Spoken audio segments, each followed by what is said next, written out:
Meus caros, professor Guilherme Cassi, novamente com a nossa disciplina de Teoria Geral do Processo. Daremos início, a partir de agora, a um novo estágio da nossa caminhada, na medida em que poderemos conversar finalmente sobre um dos temas mais importantes de todo o processo, que é o assunto competência. É um tema que será tratado neste vídeo, que será tratado em outros vídeos também, para que possamos então trazer todas as bases e conseguir a compreensão desta importante ferramenta, conhecimento que será muito útil à vida acadêmica, profissional e intelectual dos senhores.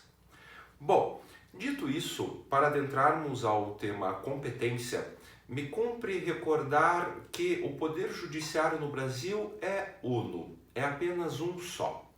Porém, por uma questão de melhor organização, para facilitar também a prestação jurisdicional, você sabe que o Poder Judiciário encontra divisões e subdivisões.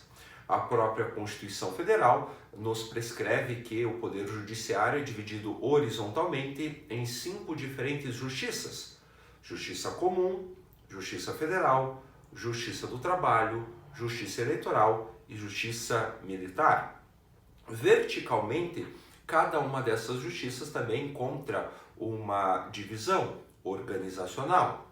Por exemplo, a Justiça Estadual é de responsabilidade de cada um dos estados federados, que contém, portanto, um Tribunal de Justiça, que organiza tanto o Poder Judiciário no âmbito territorial daquele estado, quanto também se trata de um órgão julgador. Numa esfera inferior, nós sabemos inclusive que os estados são divididos em comarcas e cada uma dessas comarcas tem outros órgãos julgadores que são chamados de varas. A partir desse conhecimento, nós temos que compreender que cada um desses órgãos julgadores, tanto no aspecto vertical quanto horizontal, tem, pela lei, a aptidão para julgar determinados processos. A aptidão para julgar determinados processos.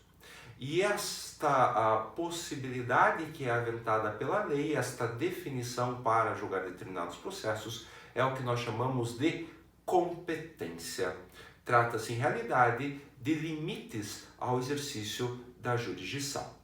Por exemplo, quando nós pegamos a Justiça do Trabalho, há as varas do trabalho.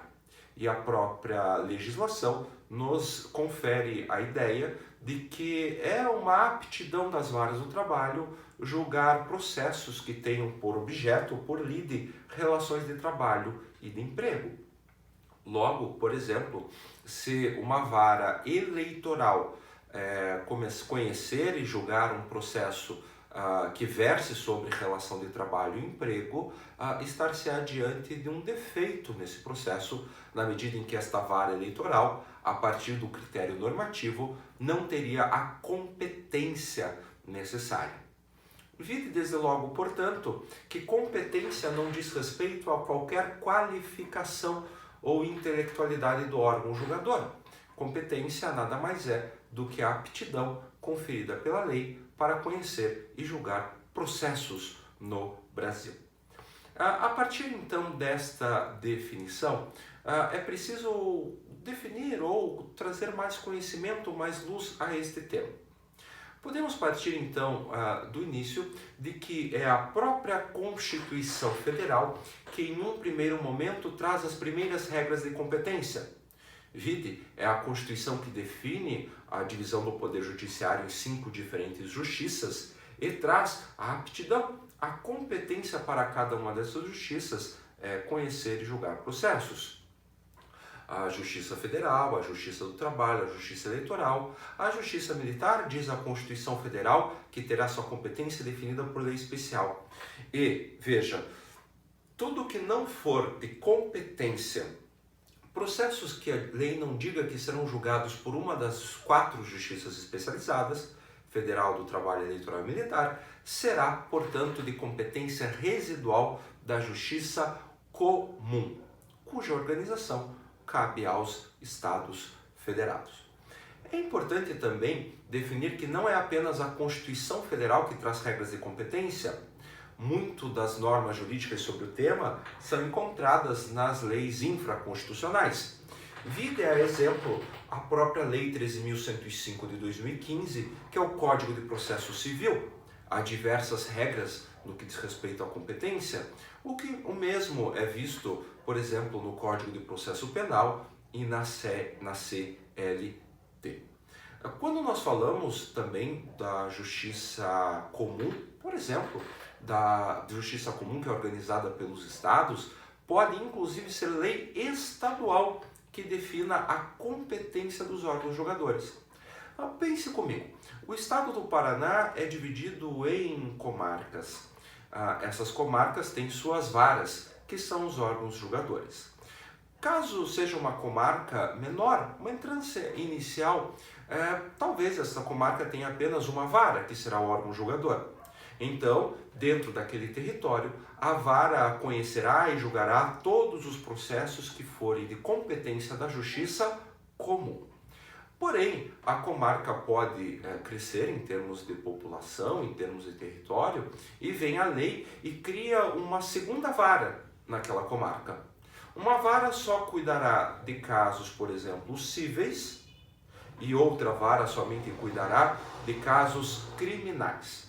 Veja que aqui eu estou definindo competência, mas nesse exemplo que eu estou trazendo, como se trata de justiça comum, quem definirá a criação da vara e quais processos serão de aptidão de uma ou outra, tratar-se-á de uma lei estadual. Então, embora eu tenha por base e por primeiro conceito a Constituição Federal no que diz respeito às regras de competência, as leis infraconstitucionais federais, inclusive estaduais, também têm esta incumbência. Dito isso, nós podemos partir a dois princípios da competência. Dois princípios da competência. O princípio da tipicidade e o princípio da indisponibilidade. O princípio da tipicidade nos traz de maneira taxativa que apenas a lei é que define as regras de competência. Então, só existe competência típica, em outras palavras, definida, estabelecida pela própria lei. Por conseguinte, o princípio da indisponibilidade significa que um órgão julgador não pode abrir mão de sua competência ao seu bel prazer. O juiz de direito, que seja então responsável por uma vara, não pode, por sua discricionalidade, definir que este processo não irei julgar. Tratando-se ou partindo do princípio da tipicidade, o órgão julgador é obrigado a julgar determinados processos que a lei assim o defina, de maneira em que a competência é indisponível. Diante da indisponibilidade, eu poderia dizer que a competência não pode ser disponibilizada ou o órgão julgador não pode abrir mão de sua competência senão na hipótese de lei.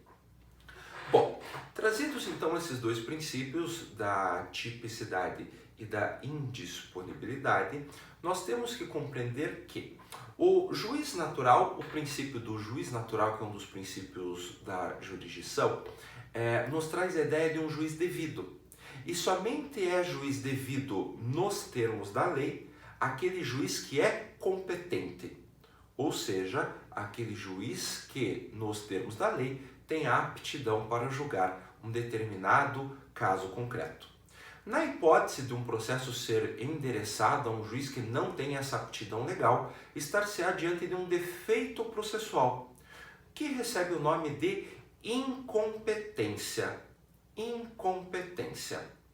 É interessante que quando se está diante de um defeito processual da espécie incompetência, deve ser então provocado o juiz de direito, o órgão julgador, para que ele se manifeste sobre a sua competência. Veja, quem define se tem competência ou não é o próprio órgão julgador. Então, lembre-se do meu exemplo que eu comentei de um caso trabalhista sendo encaminhado para um juiz eleitoral. Caso seja endereçado a um juiz eleitoral, não na forma da lei, esse juiz será incompetente. Ele, de ofício ou mediante provocação da parte interessada, é que tem que definir se tem competência ou não. Caso a parte interessada não concorde com a decisão judicial, lembre-se que nós temos o princípio do duplo grau de jurisdição. A competência para conhecer da sua competência é do próprio órgão julgador. Caso a parte interessada não concorde com a decisão judicial, há a possibilidade da interposição de recursos. Dito isso, essas primeiras palavras, voltamos no próximo vídeo. Até daqui a pouco.